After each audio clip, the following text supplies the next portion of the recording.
I live here in Queens, in New York, I just found out that there is an archaeological artifact that is of great interest to me because it actually connects with one of my travel episodes that I did earlier this year in the Kingdom of Jordan. So I'm making my way by bike to see if I can find it and to see what I find.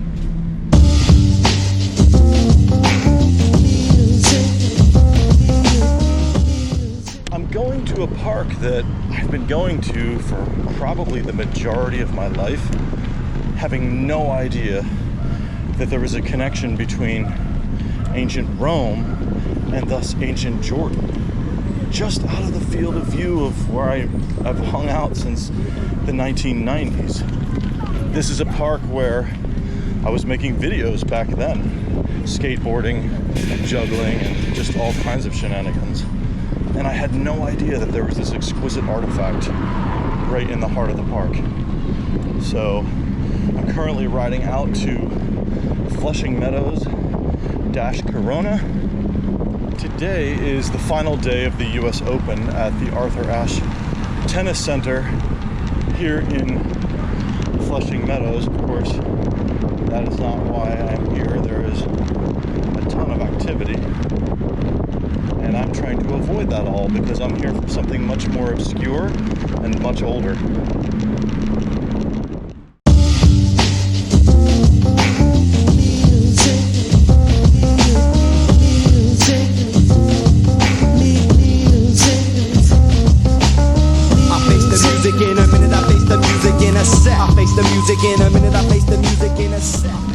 So now I'm here in Flushing Meadows Park, and it's super busy with the end of the US Open, and then just all of the families from the Americas who live out here in Corona.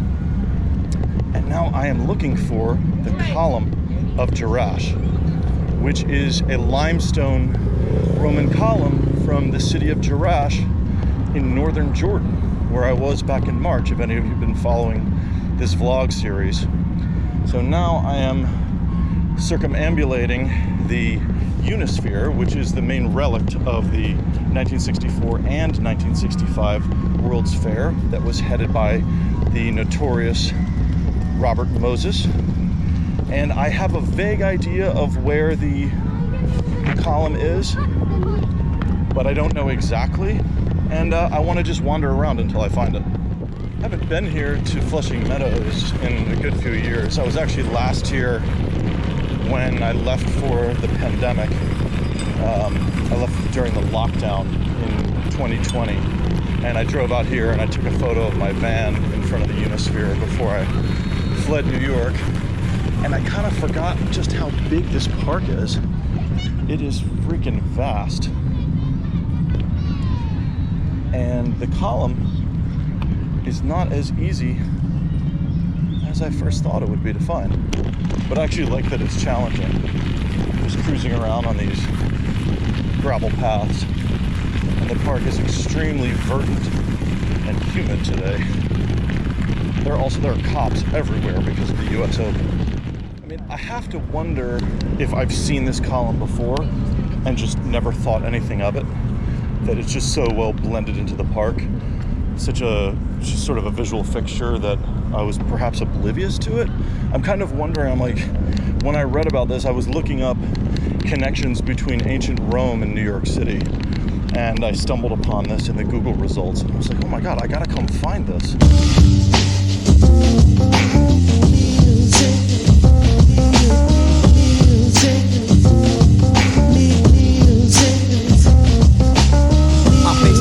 In a minute, I face the music in a set. I face the music in a minute, I face the music in a set. I face the music in a minute, I face the music in a set. Face the music quick, face the music. People know me, probably know me, cause I snatched their females. My new bow ain't telling taller tales. I think I see it.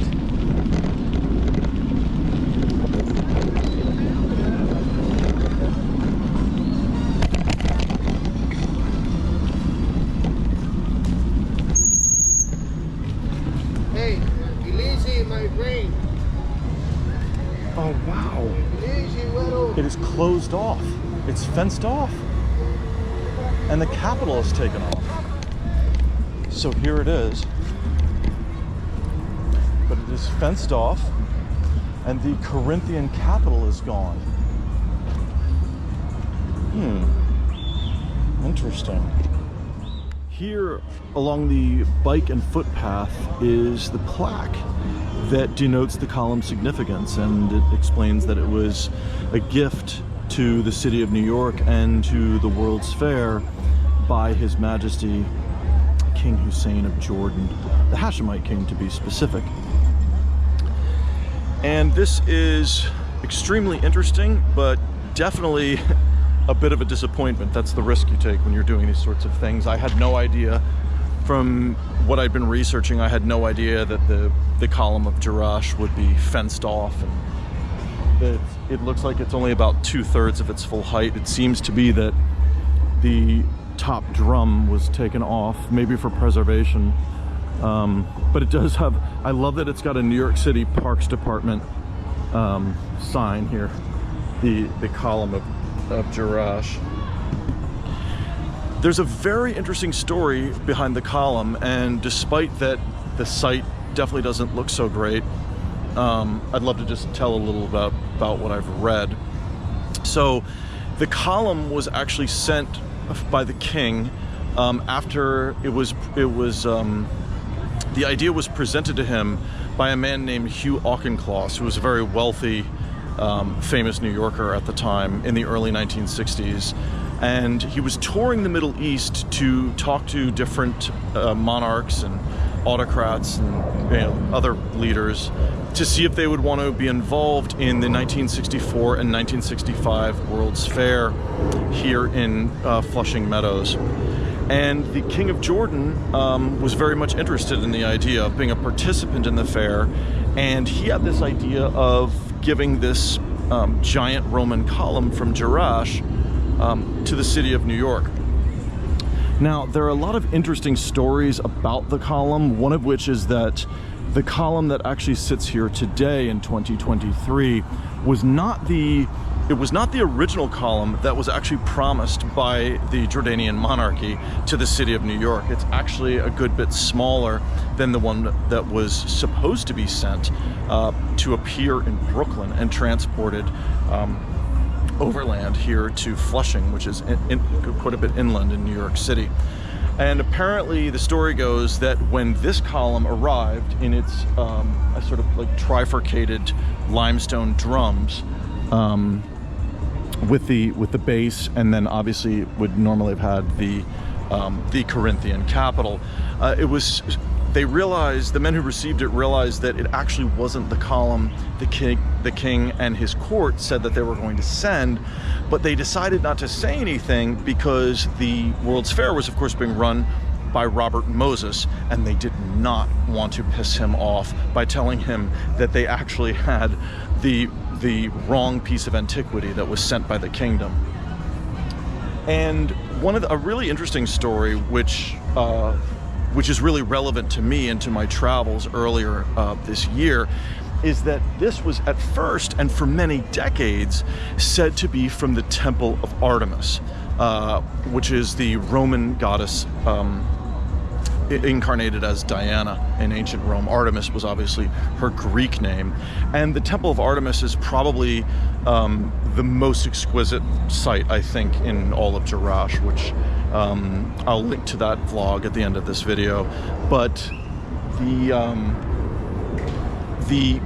this column, I can even tell you, as the complete layman who is not that well acquainted with archaeological survey, I can tell you that there is no way that this little baby skinny thing is from the Temple of Artemis / Diana in the ruins of Jerash. It's just way smaller, and those temples, the columns in that temple rather, were absolutely massive, just humongous. You can see them. I'll post a picture here. You can just see how much bigger they are.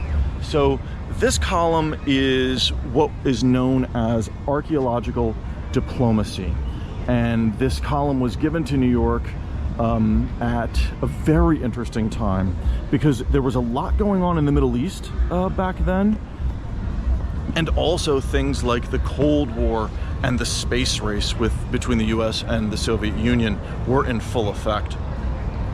So the 1964 and 1965 World's Fair, the theme about it was technology and the future, and it had a very futurist vibe. But the Jordanians, for their part, thought that they would want to showcase the ancient history of Jordan, both its history in antiquity, its history in Abrahamic monotheism, and its relevance to the world because of the wonders of its past. You know, from the Nabateans to the Romans, to the miracles associated with biblical theology. And so the Jordanians had a very different approach with how they were going to present Jordan at the Jordan Pavilion here in Flushing Meadows. And there are just a lot of interesting stories related to not just the column, but to the Jordan Pavilion itself. Because, you know, after Israel had been founded in 1948, of course, Jordan bore the brunt of the refugee crisis that was a result of that after the founding of the State of Israel. And so in 1964, there was here the Jordan Pavilion, I think, was maybe just over there. There was a huge mural of a Palestinian refugee mother and child with a poem about the exodus of the Palestinians and the lack of their right of return and just the injustice that they had suffered to create this state. And notably, though, the poem was very clever in that it didn't actually name Israelis themselves. It didn't say who the colonizers were that it alludes to. And this was meant to be sort of poignant, yet technically benign politically in terms of the language that the poem used at the time. However, the leaders of the American Jewish community here in New York City were most displeased by this, and they wanted either the mayor of New York or the governor of New York or Robert Moses himself, who was in charge of the 2-year-long World's Fair, to have the mural censored and thus removed. Moses was actually, interestingly, for what a hard case he was reputed to be in the mid-20th century, Moses was sort of indifferent to the situation of the mural. Moses said, look, I'm not censoring it, you just got to let it stand, kind of telling the Jordanians and the American Friends of Israel that were running the America-Israel Pavilion, because Israel actually didn't have its own pavilion at the time, that look, you guys got to work this out, on your own. He goes, we're not doing censorship here in New York City. That's something that definitely would not happen today. In fact, I think it would be unlikely that in such a public setting that mural would have even been able to be erected. So this, in a way, this column from Jerash, no one knows, by the way, interestingly, nobody knows exactly where in the ruins this emanated from. It's really, really non-specific. It's just definitely not from the Temple of Artemis. But you can see that the years have not been particularly kind to it, because the climate here in New York City, and specifically in the moist setting of Flushing Meadows, you can see it's been kind of tough on the limestone. You can see it's definitely not like this sort of desertified climate of northern Jordan, where the ruins were that I visited. So yeah, it's an absolutely fascinating story behind this column. There are just so many elements to it. Today, the column sits in this rather damp, forlorn circle with this flimsy wooden fence around it, and this kind of sad plastic bag with a ratchet strap on the top instead of its gorgeous Corinthian capital.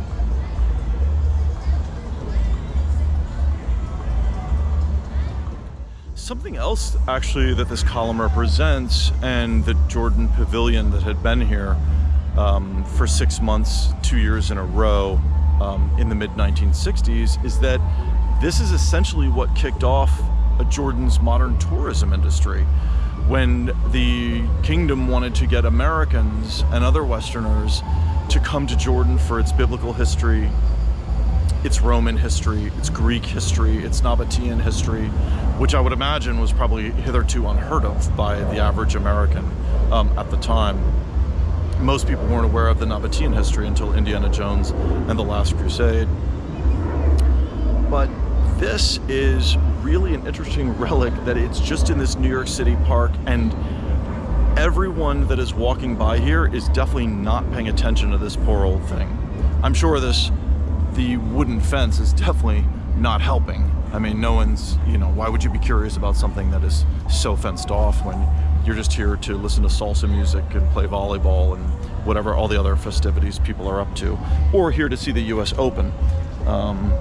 And so, yeah, it's kind of a interesting thing. It's definitely sort of a disappointment visually, but the story and the history and the drama are all still very much here.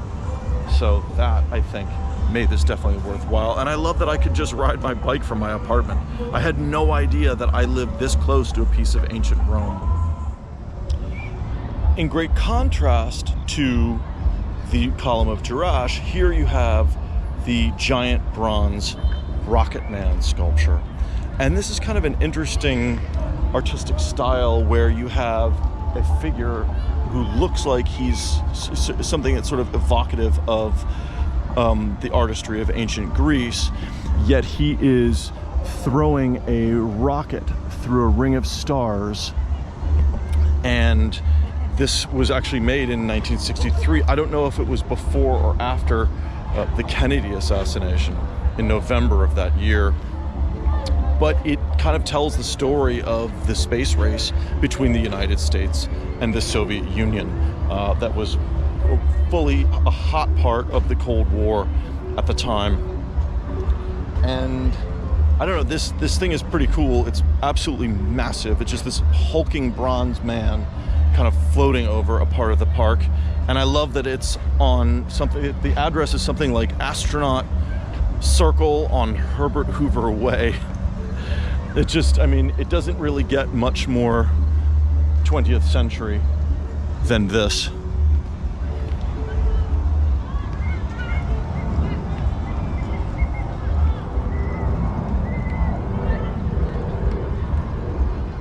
And if you guys are interested in more content like this, please like, comment, and subscribe. And if you're curious about more antiquity in ancient Jordan itself, I've got links to videos here and here. Hope to see you guys in the next one. Thanks for watching.